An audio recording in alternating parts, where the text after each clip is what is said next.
یہاں لوگ بڑی بڑی خیانتیں کر کے ڈٹے ہوئے ہیں، احساس ندامت قریب نہیں پھٹکتا۔ ہم سے کو پوچھتا ہے صاحب کیا حال ہے، تو ہم کہتے ہیں بھائی جتنا صاف ستھرا میں ہوں، دوسرا شاید ہی تجھے کہ دنیا میں انسان ملے۔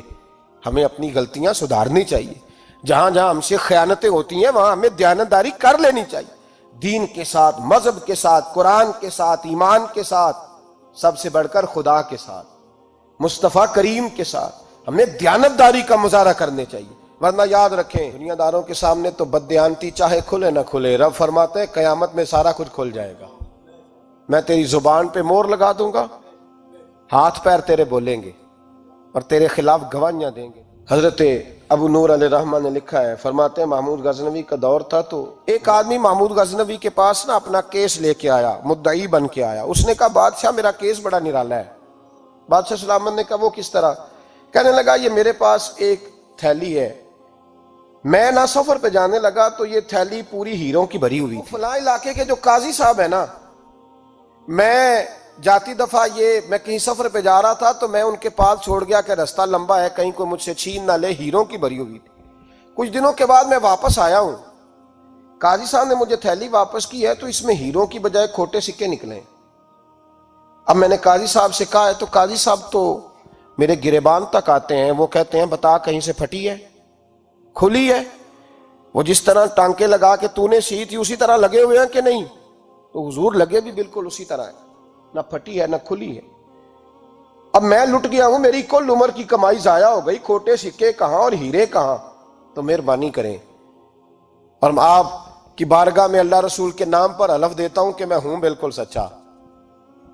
محمود غزنوی کہنے لگے تو جا، تھیلی چھوڑ جا، اور جب میں تجھے بلاؤں گا پھر دوبارہ آنا۔ شخص چلا گیا۔ محمود غزنوی اٹھے، دربار برخاست کیا، لوگوں سے کہنے لگے چلے جاؤ، میں 3 دن کے لیے سیر کرنے جا رہا ہوں، 3 دن کے بعد لوٹوں گا۔ اکیلے جب رہ گئے نا محمود دربار میں تو محبوب نے چھری منگائی، وہ جس تخت پہ بیٹھتے تھے وہاں گدا بچھا ہوا تھا، یہ گدا پڑا ہے نا، وہ گدا بچھا ہوا تھا، محمود نے چھری کے ساتھ اس کو پھاڑ ڈالا اور چھری جیب میں رکھی نکل گئے۔ کہنے لگے میرے بعد کوئی میرے دربار والے احاطے میں داخل نہ ہو۔ محمود چلے گئے۔ اب وہ صفائی کرنے والا جب آیا نا، اس نے آ کے دیکھا تو گدا تو پھٹا ہوا ہے۔ اس نے شور ڈال دیا، پہرے دار بھی آ گئے، فلاں صاحب بھی آ گئے، فلاں صاحب۔ اس نے کہا وہ خدا کے بندو، اس کا گدا پھٹ گیا ہے، وہ تو مار ڈالے گا۔ اس نے کہا تھا سوائے صفائی اور نگرانی والے کے دوسرا آئے کوئی نہ، اور یہاں آیا بھی کوئی نہیں، پہلے دن ہی پھٹا ہوا ہے تو لٹکا دے گا سب کو، کیا کریں؟ شور ہو گیا، سارے دربار کے ملازمین اکٹھے ہو گئے۔ ایک بندہ بولا، کہنے لگا فکر نہ کرو، میں کیسے بندے کو جانتا ہوں، اس طرح سیے گا کہ جس نے پھاڑا ہوگا اسے بھی پتہ نہیں چلے گا کہاں سے پھٹا تھا، ایسا بہترین رفو کرے گا کہ پتہ بھی۔ اس نے کہا یار ہم سارے 1 مہینے کی تنخواہ دیتے ہیں، تو بندہ بلا۔ وہ بلا لیا اس کو، اس کا نام محمد رفو گر تھا، وہ آیا، اس کو گدا دکھایا، اس کا یار اس طرح سینہ پتہ نہ چلے۔ اس نے کہا فکر ہی نہ کرو، میں بڑا کاریگر ہوں۔ بڑے بڑے کاریگر لوگ نہیں ہمارے ملک میں پائے جاتے، کوئی نشان چھوڑتے ہیں پیچھے؟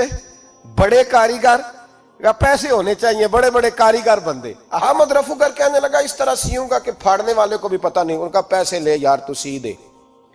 اس نے سی دی، اگلے شام ہی لا کے بچھا دیا گدا۔ تیسرے دن بادشاہ سلامت آئے، آ کے پہلی نظر گدے پہ ڈالی، اس نے بلایا سب ملازمین کو، کہا کس نے سیا ہے؟ کہا جناب کیا ہوا؟ کہا یہ پھٹا ہوا تھا۔ کس نے؟ کہا نہیں پھٹا ہی نہیں۔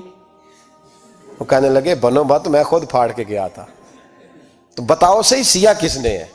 کہا جناب آپ پھاڑ کے گئے تھے تو بتایا کیوں نہیں؟ فرمانے لگے اسی لیے تو بتایا نہیں تھا کہ تم خود تحقیق کر لو، بلاؤ بتاؤ سیا کس نے۔ تو بلا لیا، احمد رفو گر آ گیا۔ اس کو جب بلا کے سامنے بادشاہ کھڑا کیا، کہا بھئی تم نے سیا ہے؟ کہنے لگا حضور آپ کے سارے ملازم کٹھے ہو کے آئے تھے، میری غلطی کوئی نہیں۔ کہا نہیں یار تو بڑا کاریگر ہے، میں نے اپنے ہاتھ سے پھاڑا تھا پر مجھے بھی نہیں پتا چل رہا کہاں سے پھٹا تھا۔ اچھا یہ بتا یہ تھیلی جو ہے یہ بھی تو نے سی تھی؟ اس نے کہا جی آپ کے خادم کا ہی کارنامہ ہے، وہ فلانے علاقے کے قاضی صاحب آئے تھے، اس میں سے ہیرے نکال کے تو کھوٹے سکے بھرے تھے، تو مجھے بھی تھوڑا سا حصہ ملا تھا۔ محمود نے سارے گواہ بھی اکٹھے کر لیے، ثبوت بھی اکٹھے کر لیے۔ پھر قاضی کو بلایا، پہلے سارے ثبوت اور گواہ کیس حل کر لیا۔ پھر ہمارے ہاں یہ حال ہوتا ہے کہ مدعی 2-3 ہفتے کے بعد خود ہی ہاتھ باندھ جاتا ہے، کہنا تسی میری جان چھڈو، مجرم پھڑو پاوے نہ پڑھو۔ وہ کہتا ہے مجھے معافی دو، میں رہا۔ ظلم ہے نا، ظلم زیادتی ہے۔ کہ جو بیچارہ اتنے سوال مجرم سے نہیں ہوتے جتنے مدعی سے ہوتے. اب یقین کریں اتنے سوالات ہوتے, بیچارہ ہف جاتا ہے. یہ طریقہ درست تو نہیں. ایک لٹ گیا اور دوسرا طرح طرح کے سوالوں کے جواب دیتا پھرے بیچارہ. سارے ثبوت اکٹھے کر کے قاضی صاحب کو بلایا تنہائی میں لے جا کے.